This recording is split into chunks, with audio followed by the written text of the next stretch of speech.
গত 1 মাস ধরে দেখছি এই ছেলেটাকে। যখনই আসি তখনই দেখি পড়ে। তুমি নিশ্চয়ই সঞ্জয় মুখার্জির নাম শুনেছো? হ্যাঁ।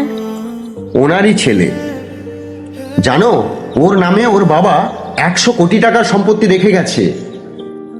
হায় আল্লাহ, তারপরেও ওর এরকম অবস্থা হয় কি করে?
ছেড়ে দে এবার ওকে, আমি ওকে খুন করব।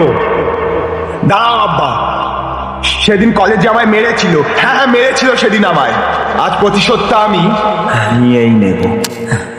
অপ্রেমেরই এই শহরে ভালোবাসা রাখা, মিথ্যে মায়ার জালে ঘেরা দীর্ঘ কাল। অপ্রেমের কাহন, অপ্রেমের কাহন।